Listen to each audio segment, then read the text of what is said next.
Hey, OncoPT, and welcome back to this episode of the OncoPT podcast.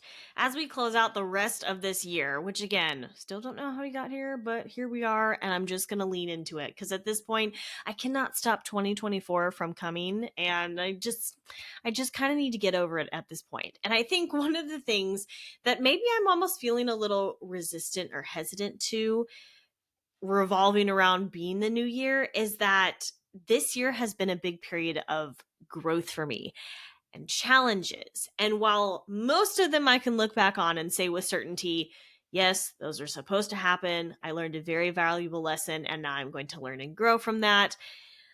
I am now at the point where I'm realizing I now have to put all of that into action. And I have to give a humongous shout out to all of the guests that came on the OncoPT podcast this year, but especially these three, because y'all, when I tell you that I was schooled and I was called out and I was called up to do better by my podcast guests this year, I mean it. I thought genuinely, I've been doing this for 5 years now. I kind of know my way around things. I'm feeling pretty confident in my oncology knowledge as Alex Hill and the rest of her team from 2 years ago at CSM would say. I'm feeling pretty good about what I know. But I'm now at a point where I was realizing and have realized and I'm continuing to realize that was because I was supposed to be making space for this new level of knowledge and understanding and frankly expansion that I am in and going to continue to be in. And so I think this is a really important topic to talk about, which is why I'm really excited that we're doing this recap episode for basically this is the last recap episode of 2023. And then we're basically going to do a birthday celebration next week. And then we're off to 2024. So get excited because this is going to be a really, really good one. Now, in the spirit of expansion, personally, like I was talking about, we can also appreciate that healthcare itself is also constantly evolving, right? Ideally, if we're doing things right, we are always learning how to better treat patients with XYZ condition, right? We learn about better treatments, hopefully with less side effects, or, that will give them longer life expectancies. And so we're in this landscape of always seeing change. And if you're really going to practice bigger and better, focus and emphasis on the better here, if you're going to practice better in 2024, there is a massive perspective shift that we really need to lean into here. And if we're really going to change for the better, first ourselves so that we can better show up for our patients, we really have to start by transcending the boundaries of how we've always done things, right? So a lot of times we get stuck in this, well, this is how we've always done stuff, so this is how we're always going to keep doing things, instead of stepping into change that is ultimately going to drive our profession and the quality of our patient care forward.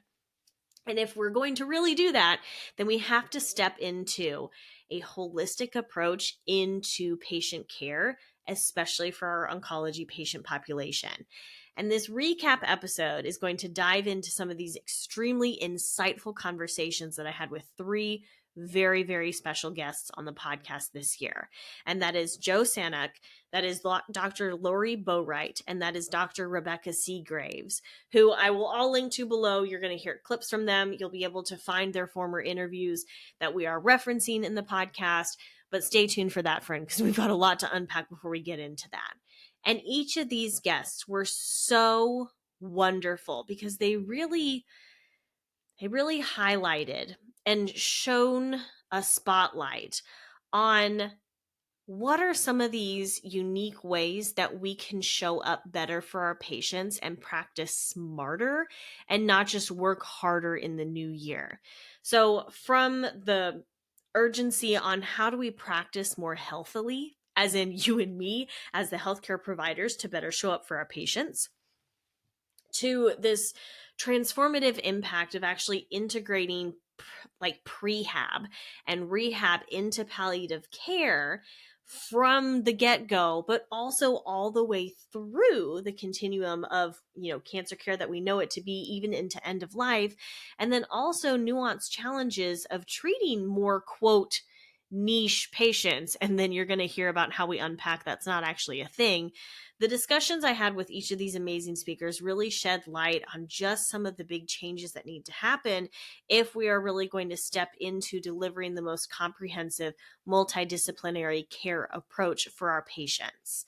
So, first up in this conversation, if you are going to be a better PT, then you have to start by taking care of you. There's an analogy that I've given before on the podcast. I'm going to give it again, that you cannot pour from an empty pitcher.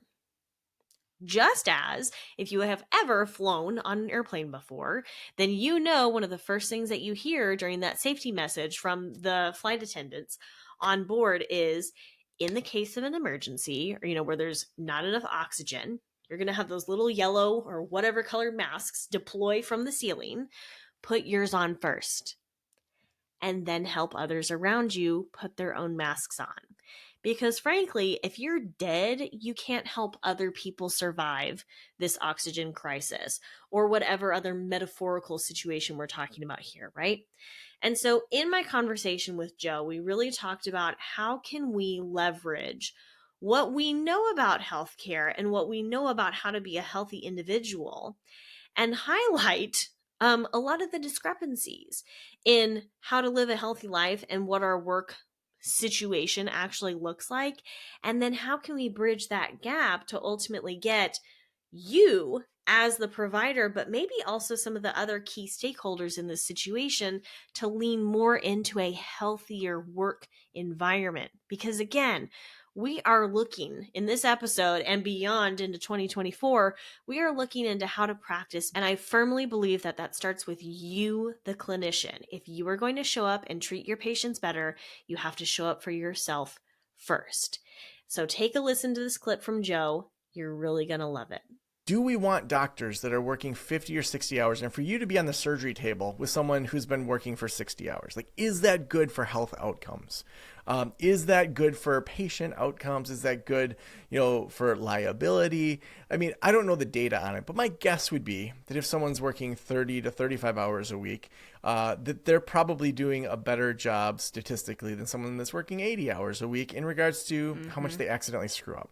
We've all had experiences, in healthcare in some way, but it's like, I remember I was at a really famous cancer institute that when I was having thyroid cancer, had my thyroid out, all this happened. I'm allergic to codeine and had this bright red codeine bracelet on. And I'm coming out of surgery and this lady's like, here's something for the pain. And I remember this and I was like, it doesn't have codeine in it, does it? And she goes, oops, and walks away and comes back with like Tylenol that doesn't have codeine. It's like, there's so many things just in healthcare that is based on humans remembering, humans just like looking at a bracelet, asking for someone's like ID and their date of birth. And do you know why you're here? Like you say it 15 times before you have a surgery. Like, what's your name, date of birth, and why are you here? And if any of that's off, then rightfully so, they say, well, let's double check things. Now, that's fine. But when we look at other worlds like business or marketing and how much is automated, I mean, the fact that I can order almonds and they'll arrive within 2 days from Amazon. And I'll forget that I even ordered almonds, and they've figured out something as petty as almonds to get to my house almost flawlessly. And if they're the wrong almonds, I can just like scan a QR code and not even repackage it and drop it at a UPS store. Like that's just mind blowing. We have those kind of logistics and that those aren't being applied to healthcare. To me, there's a greater systemic problem worth discussing.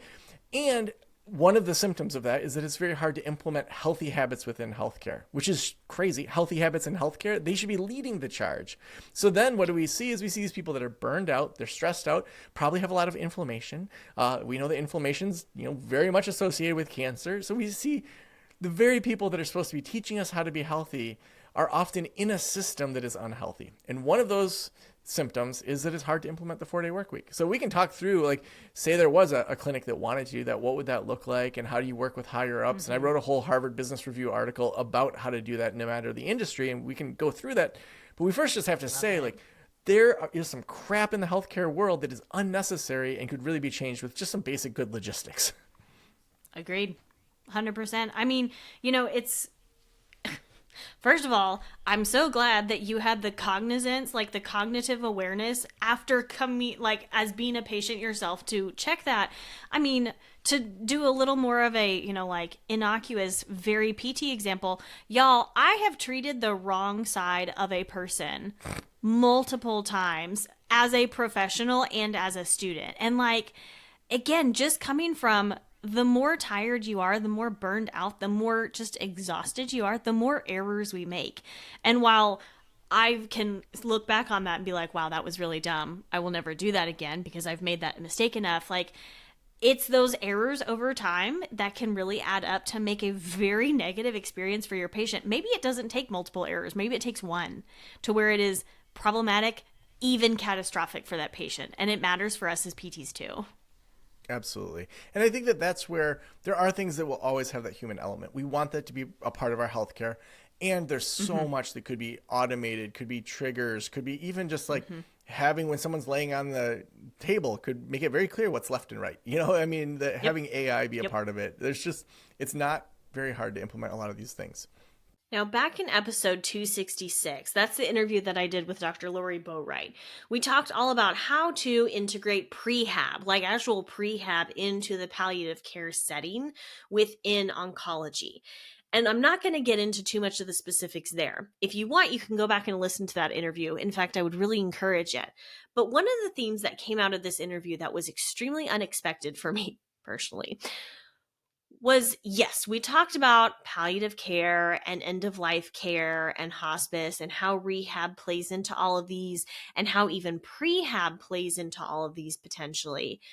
But one of the things that Lori really challenged me on was the mindset around PT belonging in certain spaces and rehab belonging in certain spaces.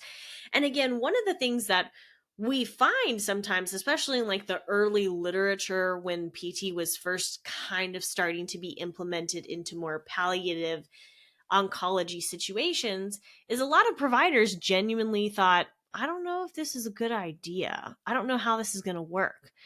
And what I think that really highlights, and what Lori's going to talk about in this clip, is how much PT and rehab can sometimes play a passive role in this instead of stepping into our power and really choosing to show up and say, I am the right person for this. We are the right service to help this patient with these particular things that we're concerned about, right?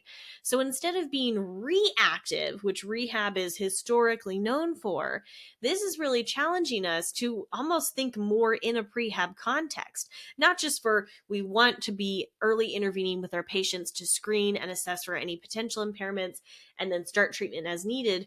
We kind of need to embody this prehab thinking for ourselves, for our own profession of, if I'm going to be able to get in there and help these patients, I need to get ahead of the curve, right? And that requires you and me to show up, to take ownership, and to get a seat at the table, which may require you to get a little uncomfortable. But as you'll hear in this clip from Lori, it is well worth it. How does rehab and oncology physical therapy fit within the palliative care realm? Because some early research kind of showed how mind-blowing it was for other healthcare practitioners to think like, oh, rehab could be useful here. I think, the answer to that question is it can also extend beyond palliative care into just the general overall realm of oncology rehab. We are not utilized to our capacity. You and I had some conversations leading up to this interview regarding, the really end goal is that every patient diagnosed with cancer receive a referral to rehab, right? And ideally to an oncology rehab trained clinician.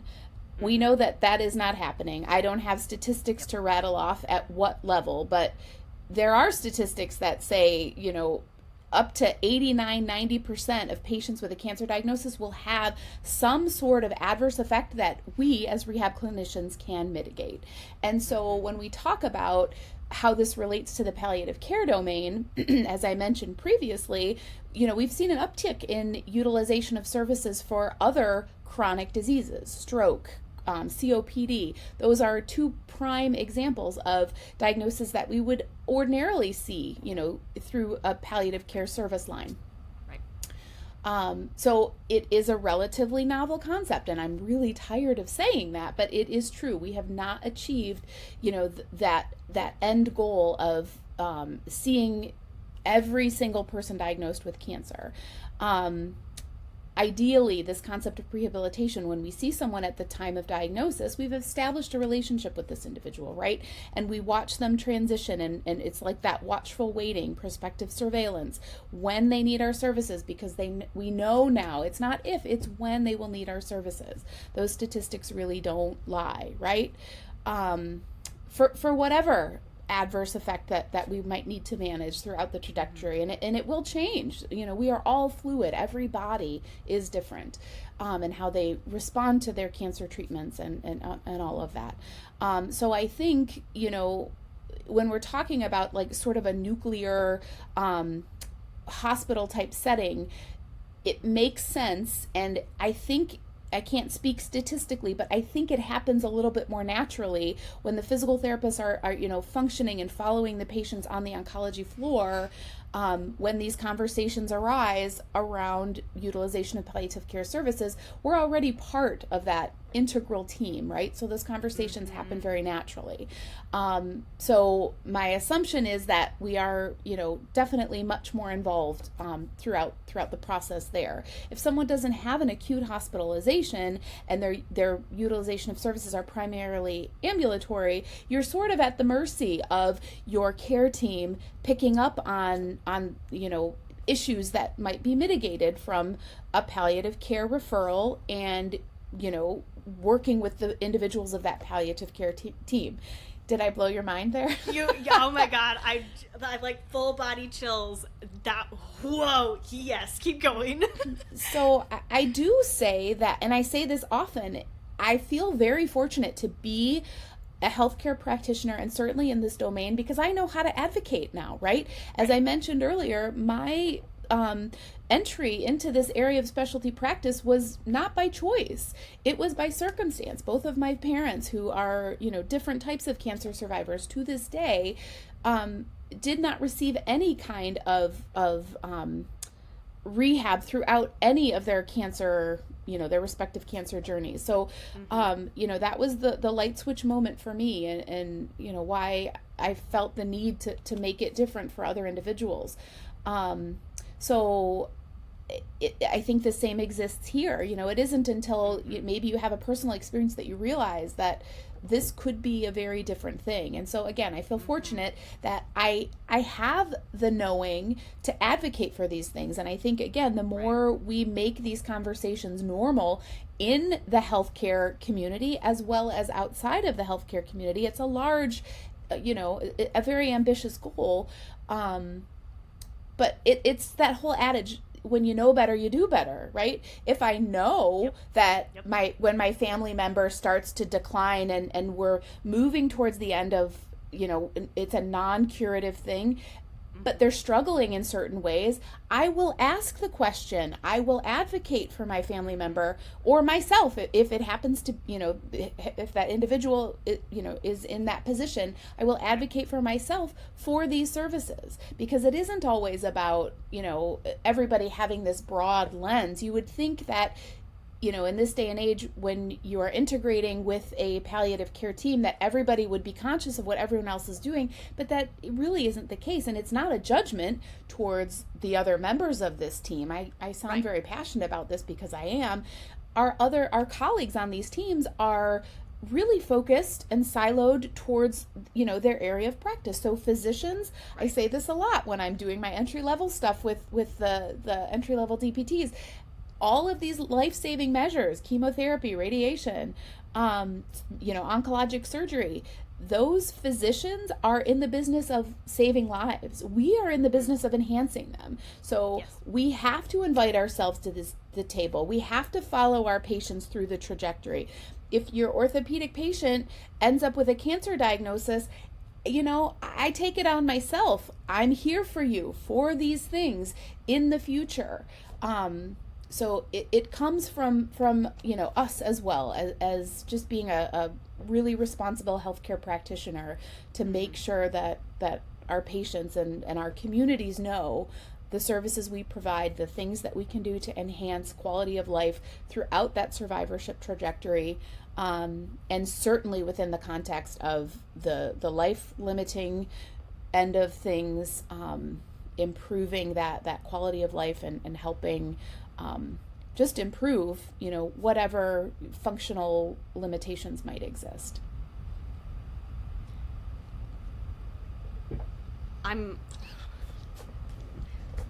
You've already had one mic drop moment of this interview. I'm anticipating more just based on how fast that already hit me. But the patient being at the whim of someone looking out for a specific impairment purposely, accidentally, and then getting the referral to rehab is, I've never heard it said like that, but it encompasses so much of the experience of what often happens, I think, in my experience, when it comes to oncology and making that connection for the patient into rehab for this. And this ties in obviously really well with our conversation about palliative care, because I think unless you are in a system, outpatient, inpatient, whatever that is, where there are certain things, conditions, experiences for the patient that trigger an automatic referral, or if you have a practitioner, again, maybe that's an oncologist, a physician, an NP, a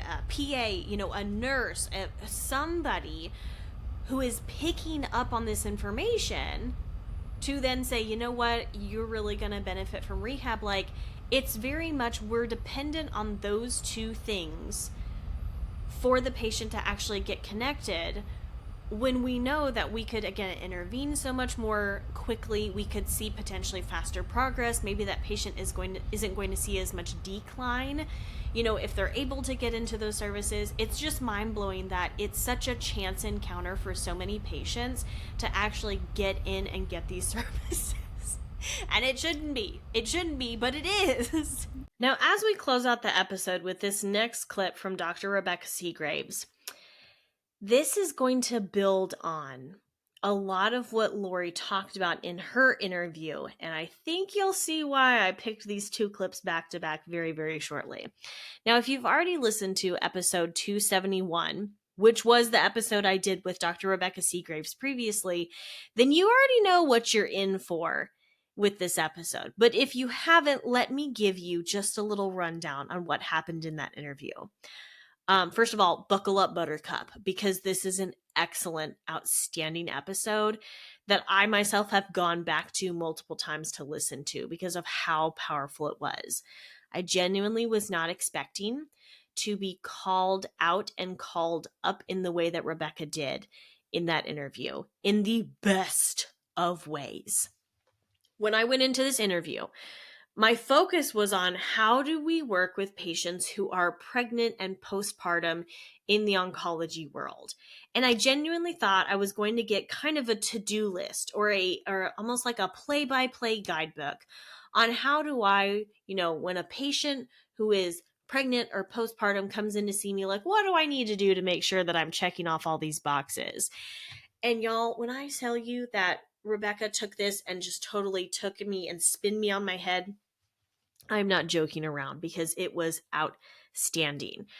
What we really dove into in our interview that was so unexpected was a little more about how sometimes we get a little too into the weeds of being oncology physical therapists, right? Of being onco PTs, of even being specialists within oncology, to the point that we're so ingrained and in the weeds of oncology that we sometimes forget about the patient in front of us, right? The whole patient, and how we really need to show up in order to treat them holistically within, again, the context. They're a human.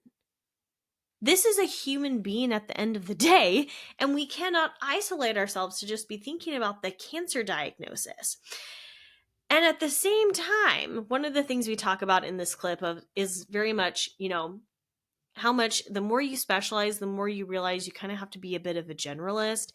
And I really, really loved how Rebecca put this in her, just in her brilliant wisdom.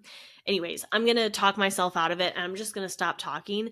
Listen to this clip because it is absolutely mind-boggling, and I love the conversation that she has with us about uninviting ourselves from the conversation preemptively, like already.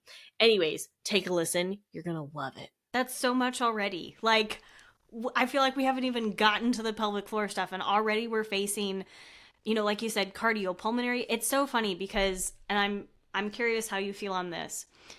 The more specialized I become in oncology, the more of a generalist I find myself having to become. Like, I thought genuinely, which is silly, when I first graduated, I was like, I'm going to be in oncology and just all the oncology things.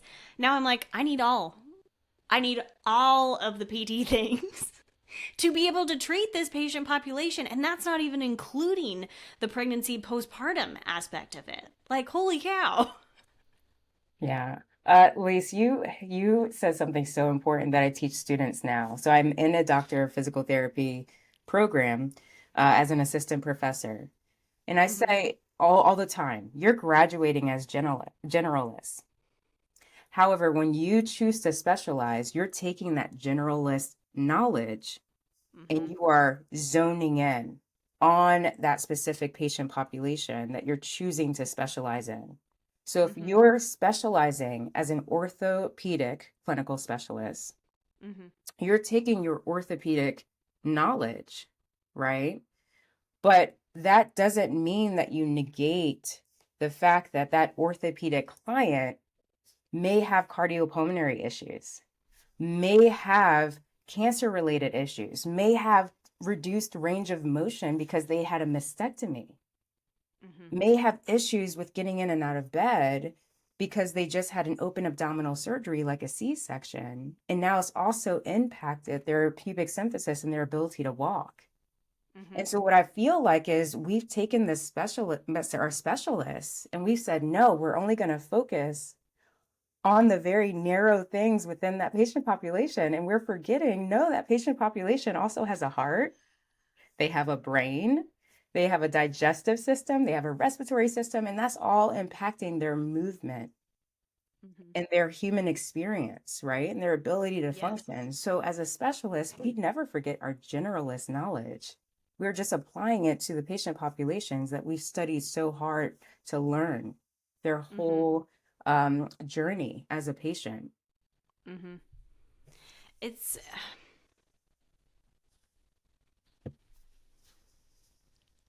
I think this really supports this concept of, like, at the heart of everything that we do, no matter where you work in PT, no matter who you think you're treating a human at the heart of it, like at the core of it. I'm not going to use heart because we're already talking about heart. But at the core of it, you have a human being who is experiencing a whole lot of things all at the same time. And again, if this isn't further evidence to really support and demonstrate why this is such a necessary conversation, like, I don't know what is, y'all. Because again, the majority of my patients, I'm thinking just on my caseload right now, I'm seeing a lot of patients who are post-reconstruction, who are experiencing lymphedema after breast cancer, treatment and whatnot. I think all of them are moms and have given birth at least once at this point and are at different stages of, like, how long ago that was. But it's like, I interviewed Dr. Alex Hill a few months ago, and I made the very offhanded joke of, like, one in one patient has a pelvic floor. So, like, everybody's got a pelvic floor that we're working with. We cannot exclude it, just like we wouldn't exclude your patient has a heart, your patient has a skeletal system, your patient has a digestive system, your patient has a brain. Like, all of this comes together. And I know for so long I was doing such a disservice because I wasn't thinking about the whole, like, pregnant postpartum thing because it just scared the pants off of me. So when we get into actually working with these patients, one of the things that immediately comes to mind, I actually had this question from a student last week, and is like, is it actually safe to treat a pregnant person, which I think I know the answer, but we're going to dive into that more. So, is it actually safe to treat a pregnant person who is also a quote cancer patient, right? Who is going through cancer treatment? Can we talk safety for a bit? Oh, absolutely. And when I think of that question, it makes me like ask probably 10 questions, which I'm not supposed to do, right? You're not supposed to answer a question with a question. But I do. I like have now a bunch of questions like, well, what do you consider treatment to this population, right? So they're Mm-hmm. pregnant, Mm-hmm. they have a cancer diagnosis, and now you want to treat them. Well, what are you treating? Right? Mm-hmm. And so what I'm finding is that a little bit of the frustration I was feeling, I'm not feeling it as much anymore because I just realized, well, this is just a conversation, Mm-hmm. right? Because we're trying to make so many decisions before we even walk into the room to where we now talk ourselves from walking into the room at all. We talk Yep. ourselves out of it because we're Yep. trying to plan so much around what a treatment session would look like with a pregnant person who now has cancer that we don't even Mm-hmm. have the conversation. And so once we actually stop and pause and say, oh, you're having this issue, this issue, this issue, this issue, well, I can absolutely form a plan around that, but I'm going to have to pull in some team members, or I'm going to have a Mm-hmm. discussion with your OBGYN, or we're going to Mm-hmm. have to start looking at this aspect of your function and maybe make some changes here. And so then Mm-hmm. you start actually pulling yourself out. And I talk about this a lot on a high level with pelvic health therapists specifically. I'm having them pull themselves out of their practice so that they can start forming a team that takes on more things than they're able to do. And I say Mm-hmm. that for orthopedic therapists all the time. I say that to acute care therapists. I say that to oncology therapists, is that you're not going to be able to do it all. But if you continue to talk yourself out of even walking into the room, then you're then taking yourself completely off of the team. And that person Mm-hmm. needs a team more than anyone, anything. As we wrap up 2023, which sounds very weird saying that, we've learned a lot. We've come a long way. But there's also still a lot of room for growth and development and becoming the best version of you for your patients. And while I don't want you to wait until the new year to start implementing this, I like that the new year is kind of a fresh start for us to implement some of these things. And so I'm really, really excited that this was the last recap episode that we did here on the OncoPT podcast for 2023, because one of the things, I don't exactly know what it looks like yet. I know that I want to expand my own impact in my community here in Fort Worth in the new year. And I'm taking a lot of what I've learned, even just by interviewing my podcast guest and putting that into my own practice. And if I'm already seeing these small changes for the better, I cannot wait to see what happens when I really lean into this and leverage the wisdom that has been imparted onto me and into me by my guests here on the podcast.